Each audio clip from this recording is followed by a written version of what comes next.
If you're still asking whether phone-tablet hybrids, or phablets, deserve to exist, we sympathize. Pockets can only get so big, after all. But in our view, the more important question is, if you're a smartphone manufacturer, can you afford to ignore this category? Well, unless you're Apple, the answer for now is no. And that's why Nokia launched the Lumia 1520 just a few weeks ago. It's prodigious, it's powerful, and it's Windows Phone's only phablet to date. But is it worth buying? Let's see. I'm Michael Fisher, this is Pocket Now, and this is our video review of the Nokia Lumia 1520.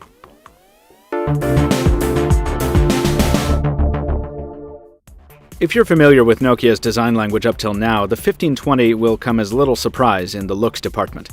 It's basically an upscaling of the company's Lumia 925, one of Nokia's best-looking Windows phones to date. Considered alone, the 1520 doesn't particularly stand out at first. There's all the usual hallmarks of excellent but understated Nokia design, from the gently curved Gorilla Glass 2 to the ceramic buttons on our black unit here. It's only when you pick it up and put it alongside more common smartphones that the device's size truly hits you. And in that way, the 1520 is much more like the HTC One Max or Samsung's Galaxy Mega 6.3. Its huge size is a big part of its overall story.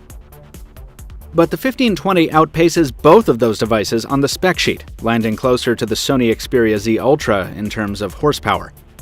A Qualcomm Snapdragon 800 sits at its core, a first for Windows Phone, and it powers another first. The 6-inch IPS display up front boasts 1080p resolution.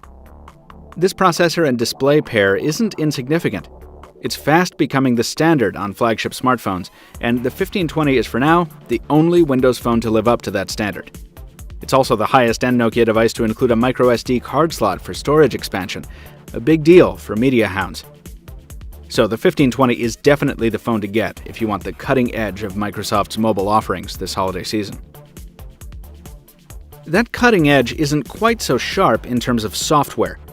We talked a bit about why that is in our recent After the Buzz re-review of the Lumia 925, so hop over to that episode after this review for our thoughts on how Windows Phone is aging. But the larger, higher-resolution display allows for the interface to spread out a lot more on the 1520. With a screen like this, Microsoft can finally deliver on the glanceability promise of the modern UI. Instead of scrolling around to find the tile you're looking for, the 1520 has enough room to display everything all at once. It's very convenient to have so much canvas to work with right on the front page. Still, we've dogged other plus-size smartphones for not doing enough to intelligently utilize their large screens, and the 1520 deserves the same rebuke. The start screen is really the only place Windows Phone takes advantage of this phone's hulking dimensions. There's no split-pane simultasking, nor even a windowed multitasking approach to work with more than one app at a time. We're hopeful the forthcoming Threshold update will bring some of this, but that's a ways off, and until then, you're stuck using that huge screen for just one app at a time. Still, big is big, and that added room is very handy for taking advantage of the built-in Microsoft Office suite, and when Skyping, Netflixing, reading, and gaming. A little more on gaming. Though the Windows Store continues to lag behind its competitors in this arena, those games that are here play very well.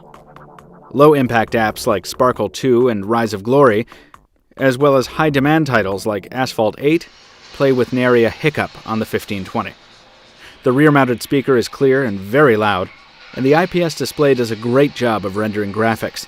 The saturation and contrast high enough that we didn't really miss the AMOLED technology from other Lumias. The screen also does justice to the output from the 1520's camera.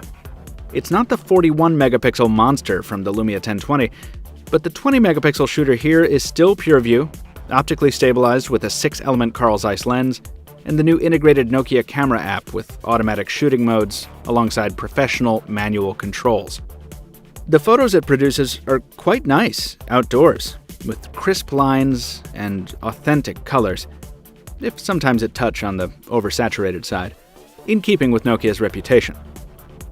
Sometimes indoor results are just as good, but other times more noise creeps into the image than we'd like.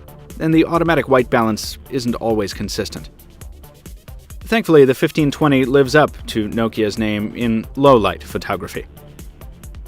The same trends by and large hold true in video output as well, with a lot of fuzz in this challenging lighting situation on an Amtrak train, but beautiful crisp colors and nice sound, even with a face full of sun and wind in this video shot from a ferry boat.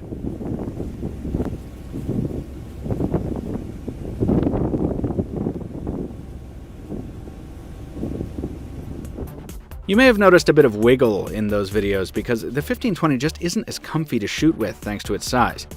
That cumbersome nature is also evident when putting the phone up to our ear. The 1520 is just as much a monster up to the head as any other phablet. But fortunately, Nokia's excellent voice quality more than makes up for the awkwardness, in private and in loudspeaker calls. And those calls can go on for quite a while. AT&T's voice network in the greater Boston area is just as reliable as its LTE network is speedy. We had no carrier complaints in the 12 days we carried the device, and the huge 3,400 mAh battery means we weren't looking for a power outlet all that often. We'll have more battery life impressions in our written review. At the end of the day, the Lumia 1520 is a monster, but a friendly, lovable one. It doesn't do all it can to leverage its massive screen, and it's bound to be just too big for many people's pockets.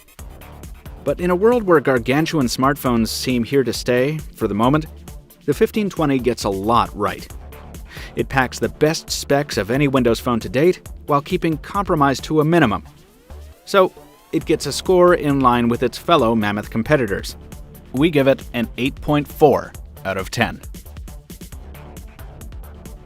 Folks, we're far from finished with the Lumia 1520. We have comparisons, features, and a full written review coming soon at Pocket Now. And so you don't miss those, follow us on social media and subscribe here on YouTube. Toss us a like if you did enjoy this video review. Leave a comment down below if you have some feedback. And as always, we thank you very much for watching. We'll see you soon.